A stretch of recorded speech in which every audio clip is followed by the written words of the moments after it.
It happened to me for 3 days in a row. The first day brought rain, then came fog, then the snow.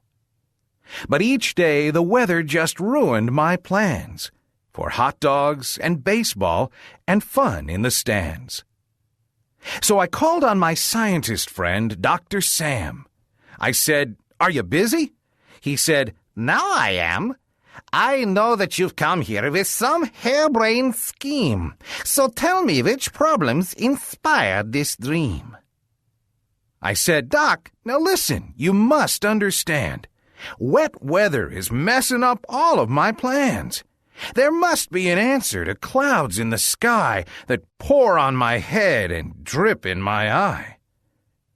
The doc scribbled something on his drawing board, pulled parts from his Chevy, took parts from his Ford, some wire, a hose, an old motor, and tape, and he moved things around till it finally took shape. "There," said the doc, with his hands on his hips. But I scratching my head and licking my lips. I said, "I don't get it. What's this gonna do?" He said, "Help me move it. You'll see in a few." Moved it out to the yard, and it looked rather odd. And then he unfolded the telescope rod. 'Twas about 10 short inches, then more like 10 feet, and soon it was longer than Mulberry Street. He lifted it up till it reached to the sky, then turned to the west, and what caught my eye but a tiny white cloud just afloat in the breeze. It was gliding as gently as ever you please. Well, the doc held it still till the moment he knew that the edge of the cloud in the sky of blue was touching the end of the telescope rod. Then he turned his head slowly and gave me a nod. Well, I don't know too much about science and such, but I knew what to do when he gave me that cue. So I bent down and leaned over, touching the switch. I paused for a second, and my finger twitched. Then I flipped that old switch toward that little word on, and my work being done, took a seat on the lawn. Then I heard a low rumble. It became a loud roar, like my cousin Jimmy at night when he snores. Then another noise slowly began to come forth, like a giant sucking sound from the south to the north. So I looked to the sky, and I squinted my eye, 'cause I couldn't believe that I saw what I'd seen. That little white cloud, this is really quite odd, was vanishing into the telescope rod. Little by little, the cloud disappeared, and in a few seconds, the blue sky was clear. I looked at the doc. He looked back at me. I opened my mouth, but I just said, "Well, gee." Now, Doc was a true man of science, you see, sought knowledge, not fortune. So he said to me, "We found a solution, my eager young friend. It's yours now. Enjoy it. I'll give it, not lend."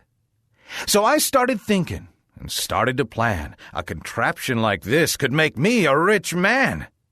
I figured I had to come up with a name that folks might remember when skies threatened rain. I wondered and pondered, I simmered and stewed, my thoughts changing faster than chews of my food. I thought of it this way, I laughed at it that, I mulled each one over, gave each its at-bat. Like suction unlimited cloud-moving pros, just call us whenever you fear rain or snow. Or vacupuff cloud cleaning, there's quite a name, but I couldn't imagine it bringing me fame. They all were so boring they put me to sleep, but there I discovered the one I would keep. The Fantabulous Cumulo-Nimbuli pump. I woke with a grin and a small joyous jump. If you fear bad weather, just give us a call. With us, every cloud has no lining at all. Within a few hours, a call rang my phone. A local girls' soccer team's coach sighed and moaned.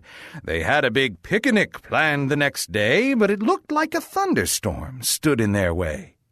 It was scheduled for noon, so I said with a thrill, "Let's meet at the park at, say, 10 minutes till." We met there, and sure enough, as they'd been warned, the dark clouds had gathered. The girls were forlorn. I said, never fear and never say yuck. Just write me a check for a cool $50. They handed it over. I turned from the crowd. I flipped on my gizmo and sucked up those clouds. The girls in their coach gave me high fives and smiles. Their picnic was saved. No small storm cramped their styles. I drove away smiling and thought in my heart, not bad for a guy no one thought was too smart. For the next several weeks, I was one busy guy, rescuing plans as I vacuumed the sky. I made lots of money. It made lots of friends, this power I had to control weather trends. And then, in the winter, some odd things began. A businessman called and he said, "Here's my plan. I don't want to see any snow here all year, 'cause I know this could help me sell more camping gear." This seemed quite a reasonable course to pursue, to keep the sky clear, a bright sparkling blue. But then came some carolers, store Santas too, who said, "It's not Christmas when no snow's in view." Then farmers came calling and offering me dough to let the clouds rain and let their crops grow.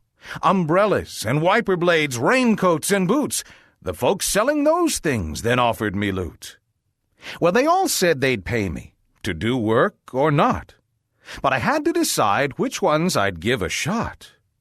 That's not such a bad proposition, you see, if I could collect for just letting things be.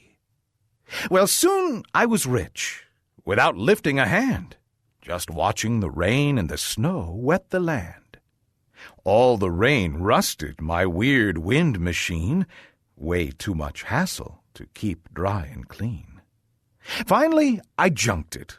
It went to the dump, my fantabulous Cumulo-Nimbuli pump. And so ends my story. I'm happy, not sad. I bought a pro baseball team. Things aren't so bad. It's such a long story. To tell it, such strain. I think I'll relax with a stroll in the rain.